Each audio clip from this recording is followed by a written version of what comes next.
Hello, I'd like to first acknowledge my co-authors in this presentation, Ross Brennan, Kith Jayasena, Svetlana Mikic, and John Moore, who's down here somewhere. I used to be with DAFWA. There's no such thing as DPIRD, it doesn't exist. Anyway, we've recently been reviewing the sort of tactical crop management practices that farmers can use to adjust to the season as it unfolds. Of course, we know that our climate has become more variable. Some might even say it's changed. And so there's one of the ways that practical farmers can adjust to those changes is to respond to the season as it evolves. Okay, there are some challenges for our agriculture as it stands.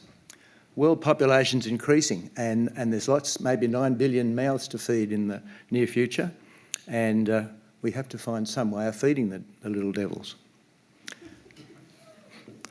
So, and the climate, I think we can acknowledge, is getting more variable. It's possibly even changed. But there is a gap between the average crop yields and the rainfall limited yields. That's the amount of grain yield that a given amount of rainfall can support. And can we respond to these changing environmental conditions by adapting our management to the seasonal conditions? Okay, the first thing the farmer can do is by taking locally sourced data, either from their own farm or from local Bureau of Meteorology records, and do a couple of little analyses. So let's go through them now. You can look at if you use a particular criterion for when the season starts. Most farmers have a little rule of thumb about this. I think we can firm that up a good deal more with some research.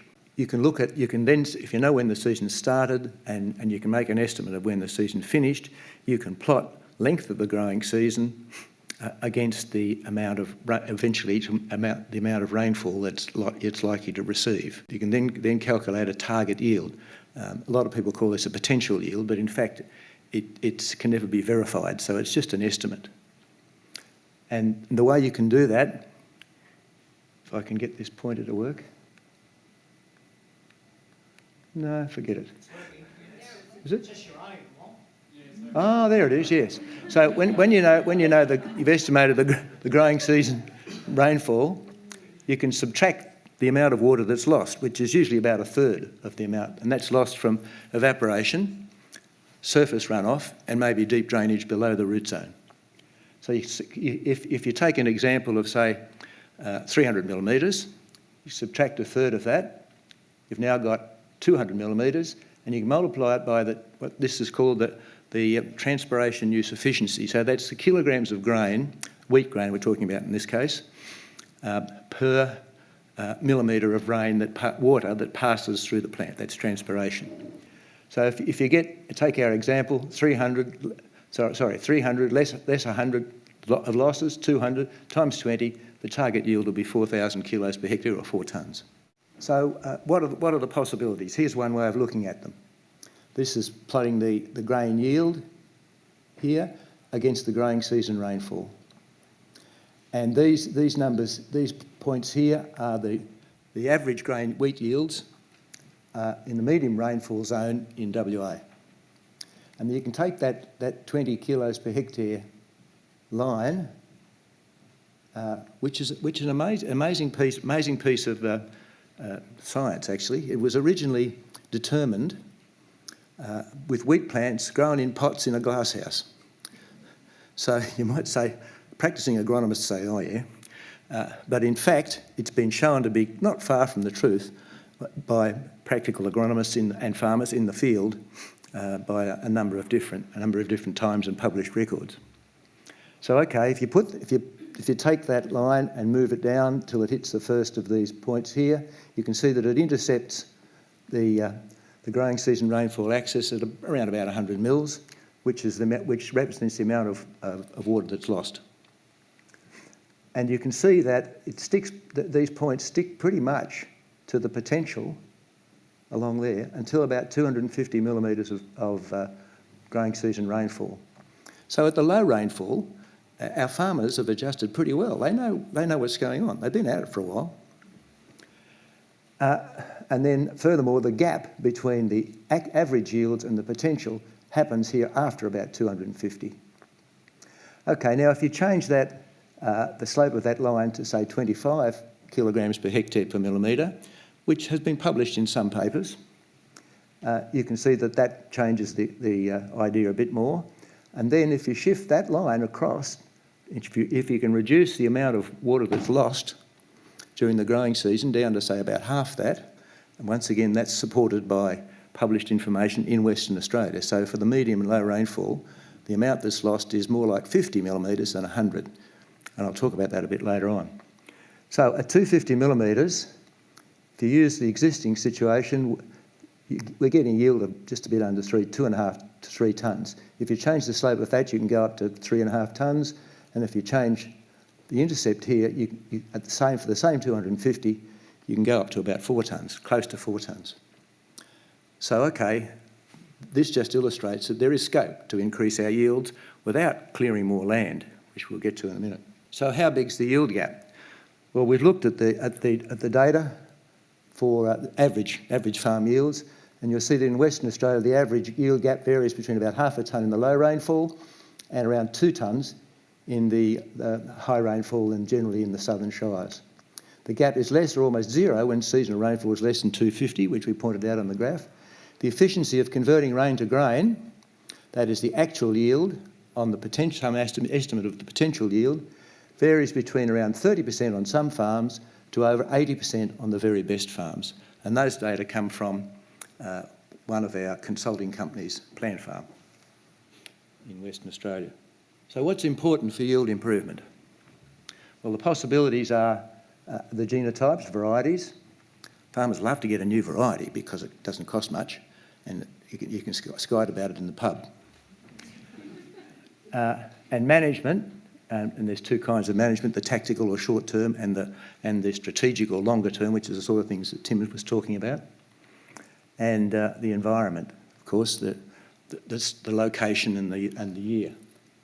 Okay, well, here's some evidence from some studies conducted in Western Australia where we've had a number of genotypes, number of varieties in other words, a number of management practices like times of sowing or seed rates or something like that, and a range of years and locations. And we've got a very tame and lovely statistician who helps us then to subdivide the yield variation into percentages. So the percentage of the variance was attributed to which thing. And straight away you'll see, surprise, surprise, the environment kills everything.